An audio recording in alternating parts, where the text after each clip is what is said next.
الاولین وثلۃ من الآخرین، پچھلی قوموں میں بھی زیادہ ہوں گے اور بعد کے آنے والے قوموں میں زیادہ ہوں گے۔ اللہ تعالیٰ نے حکام کو بدل دیا، اللہ تعالیٰ نے فیصلے کو بدل دیا۔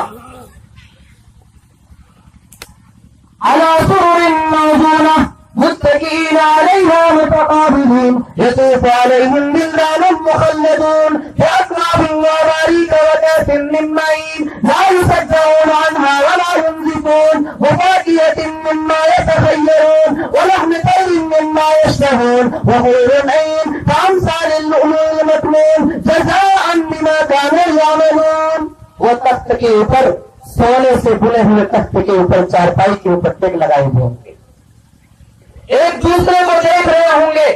ان کے سامنے میں چھوٹے چھوٹے ننا بچہ شیشے کے گلاس میں لبالب شراب سے بھرا ہوا گلاس ان کے سامنے پیش کیا جائے گا۔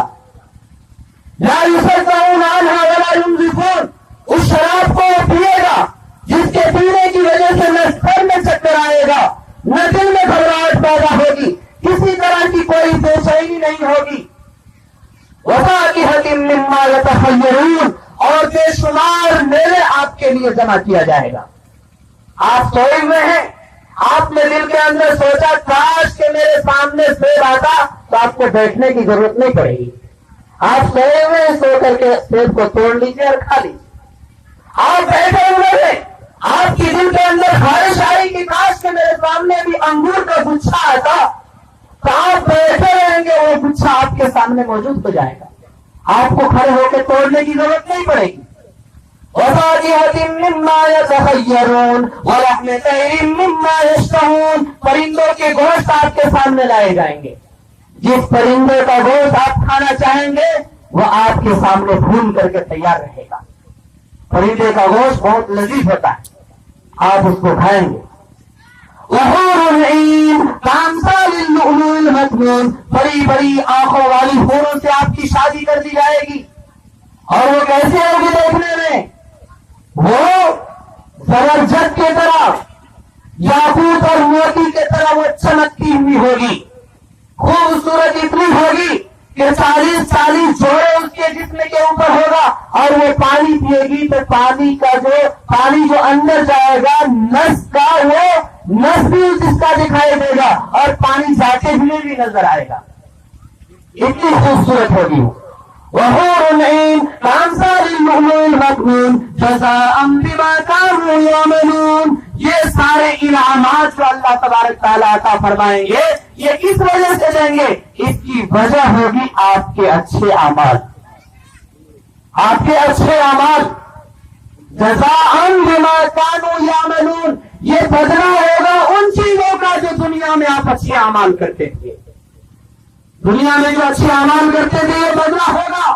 کیا آپ یہ سمجھتے ہیں کہ نمازی اور بے نمازی دونوں کا ایک درجہ ہوگا؟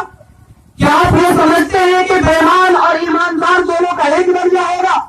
کیا آپ یہ سمجھتے ہیں کہ امانت میں امانت داری اختیار کرنے والا اور امانت میں خیانت کرنے والا دونوں کا ایک درجہ ہوگا؟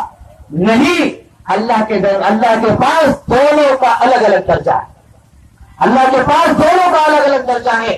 اس لیے میرے بھائیوں، آج کا یہ جلسہ ہمارے آنکھوں سے پردہ ہٹانے والا جلسہ ہے، آج کا یہ جلسہ ہمارے دلوں کے اندر جو زنگ لگ گیا ہے اس زنگ کو ہٹانے والا جلسہ ہے۔ وَمَن يَعْشُ عَن ذِكْرِ الرَّحْمَٰنِ نُقَيِّضْ لَهُ شَيْطَانًا فَهُوَ لَهُ قَرِينٌ، لوہا کو جب رکھ دیا جاتا ہے اور بارش ہوتی ہے تو اس میں زنگ لگ جاتا ہے، زنگ لگ جاتا ہے۔ چاقو کو، تیز دھار والے چاقو کو آپ رکھ دیں گے تو کچھ دن کے بعد اس میں زنگ لگ جائے گا، لیکن اس کو چلاتے رہیں گے تو ہمیشہ تیز رہے گا، وہ تیز بنتا جائے گا۔ اسی طرح سے جو بندہ نماز چھوڑ دیتا ہے، اللہ کی یاد کو چھوڑ دیتا ہے تو اس کے دل میں زنگ لگ جاتا ہے اور ان کے ایمان میں زنگ لگ جاتا ہے، اور ان کے اوپر وہ زنگ اور وہ تاریکی اور وہ بھیانک صورت اس انسان کے اوپر چھا جاتا ہے، اتنا چھا جاتا ہے کہ پھر وہ نماز سے بھی دور ہو جاتا ہے، مسلمانوں سے ملاقات کرنے سے بھی دور ہوتا ہے، عالم کو دیکھتا ہے تو دور بھاگتا ہے. صبح میں گشت کرنے کے لیے اگر عالم دین آ جائے اور امیر صاحب آ جائے, ان کے ساتھ لے جائے تو وہ کہیں گے بھاگو بھاگو, پکڑ کر کے مسجد لے کر کے چلے جائیں گے, بھاگنا شروع کر دیتا ہے. یاد رکھیے, وَمَن يَعْشُ عَن ذِكْرِ الرَّحْمَنِ نُقَيِّضْ لَهُ شَيْطَانًا فَهُوَ لَهُ قَرِينٌ. جو اللہ کی یاد سے دور بھاگتا ہے, اللہ کو چھوڑ دیتا ہے, اللہ تبارک تعالیٰ ان کے اوپر شیطان کو مسلط کر دیتا ہے. اللہ تعالیٰ ان کے اوپر شیطان کو مسلط کر دیتا ہے. آپ کے گھر میں روشنی نہیں ہوگی تو آپ کے گھر میں شیطان کا بسیرا ہوگا, شیطان کا بسیرا ہوگا. اس دل کے اندر اللہ کی یاد کو نہیں رکھیں گے تو اس گھر میں شیطان اپنا گھونسلہ بنا لے گا, شیطان اپنا گھونسلہ بنا لے گا. اس لیے اللہ کو خوب یاد کیجیے, کم سے کم دن بھر میں 500 مرتبہ ضرور اللہ کی تسبیح بیان کیا کیجیے. 100 مرتبہ لا الہ الا اللہ محمد رسول اللہ پڑھ لیجیے, 100 مرتبہ